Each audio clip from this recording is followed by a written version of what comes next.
और जिनकी मृत्यु हुई है, पीड़ित परिवार को 10 लाख रुपया संबंधित एजेंसी के द्वारा उनको मुआवजा दिलाया जाएगा। सुपौल हादसे में मजदूरों को मिलेगा मुआवजा। मुआवजे की राशि से क्या ढक जाएगी बिहार सरकार की नाकामयाबी? बिहार के उप मुख्यमंत्री विजय कुमार सिन्हा ने मजदूरों के परिवार को दिया आश्वासन। क्या है मुआवजे को लेकर लोगों की मांग?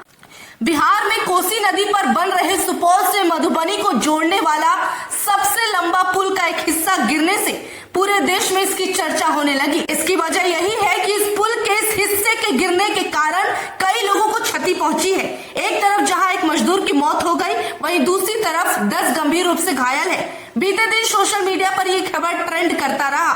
वहीं बिहार सरकार की लापरवाही का नतीजा है कि बिहार में 8वां पुल गिरा है। हर किसी की संवेदना उस मजदूर जिसकी जान पुल के उस हिस्से के गिरने से गई है उसके लिए व्यक्त कर रहे हैं, लेकिन उसके घर में एक बेटा खोया है और इसकी भरपाई नहीं की जा सकती। बावजूद उसके परिवार की देखरेख और मदद राशि के तौर पर मुआवजा बेहद जरूरी है। मुआवजा दिलाने के लिए लोगों ने खूब मांग की और तब जाकर प्रशासन की तरफ से मुआवजे का ऐलान किया गया।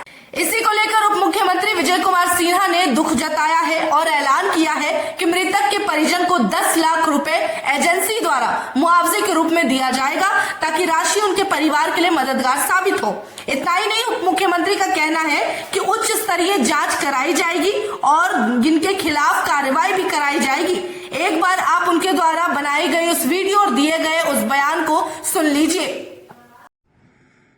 कोसी नदी पर बन रहे बकौर पुल में सुबह सुबह हादसा हुआ है। एक स्लैब गिर गया जिससे एक व्यक्ति की मृत्यु हो गई और 10 लोग घायल हैं। जो वहां के जिलाधिकारी से भी बात हुई है, हमने कहा कि उसका समुचित इलाज त्वरित गति से कराएं और जिनकी मृत्यु हुई है, पीड़ित परिवार को 10 लाख रुपया संबंधित एजेंसी के द्वारा उनको मुआवजा दिलाया जाएगा और इसकी उच्च स्तरीय जांच करा करके एनएचआई के पदाधिकारियों से भी संपर्क कर करके उच्च स्तरीय इसकी जांच कराई जाए और पूरी तहकीकात की जाए घटना का, दोषी कौन है, ताकि सही कदम उठाया जा सके, कार्रवाई किया जा सके। गनीमत रही कि बिहार के अच्छे खासे नेता और दावेदार पार्टियां इस पर जहां चुप्पी साधे हुए हैं, कम से कम बिहार के उप मुख्यमंत्री ने देर सवेरी सही इस पर बात की है। हालांकि बाकियों की तरफ से ट्वीट करना भी जरूरी नहीं समझा गया, क्योंकि इस हादसे की कोई जिम्मेदारी लेना ही नहीं चाहता। दूसरी तरफ बीते साल पुल जो गिरा उसके बारे में भी ना तो कोई जांच पड़ताल की गई और ना ही कोई रिपोर्ट सामने आई जिसके बाद किसी को जिम्मेदार ठहराया जा सके।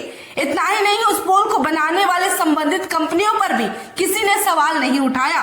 ऐसे में सबसे बड़ा यही सवाल है कि मुआवजा देकर आप उसमें उस परिवार की मदद तो कर देंगे, लेकिन क्या वजह है कि आप उन कंपनियों पर कार्रवाई नहीं कर पा रहे? ऐसे ही पुल गिरने के मामले आने वाले समय में बिहार को ना जाने कितनी बार देखना पड़ेगा, क्योंकि किसी एक की गलती की वजह से किसी की जान जाएगी और सवाल पूछने पर कोई भी जवाब सामने से नहीं आएगा।